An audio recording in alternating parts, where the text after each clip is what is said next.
And so, you know, like if you're healthy like you, or you're active or you're young, you may not feel it that much. But as you get older, it starts to affect you and you don't know why. Right. Right. And then if you're compromised, let's say genetically, or you catch a disease, whatever that might be, wow, now you got that impact of that chronic challenge with the effects of all these little low stressors. Hmm. And that can have a major impact on your health. Yeah, I know diseases live in low frequency environments, right? Yeah, So if you raise your frequency, is it possible to have mental health problems? totally. Oh, it is? Yeah.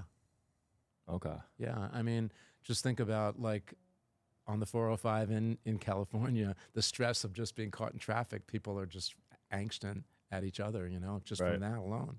But I just find that I think that we're living in a time where conveniences, modern conveniences, are certainly helpful if you're looking to game faster or surf faster or you actually get information faster.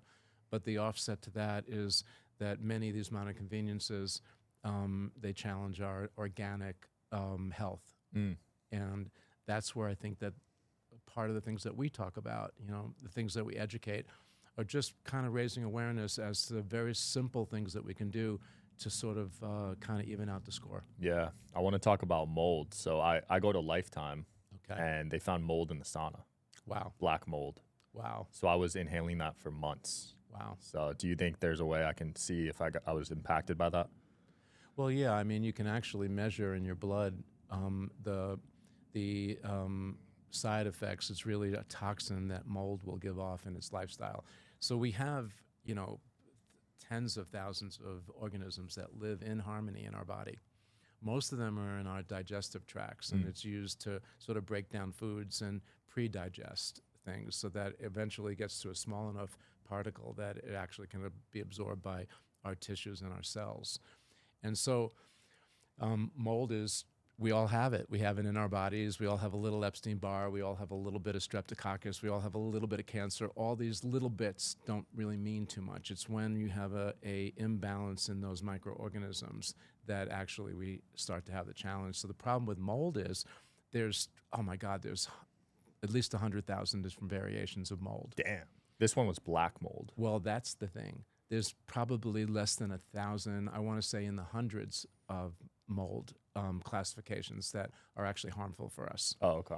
So that's why mold testing is kind of cool, because you can find out right away like what you've got living in your environment. Mm. And like in my house in Florida, we had 11 different variations of mold when we Damn. tested, but only 3 of them were bad. That's Of still- course, one of them was in my bedroom. You know, it's always that way, right? Yeah. But the key is first off, it's not a one and done deal. Mold is around, and it used to be that mold was just kind of identified in coastal cities because of the dampness, Yep. like Florida or even California, stuff like that.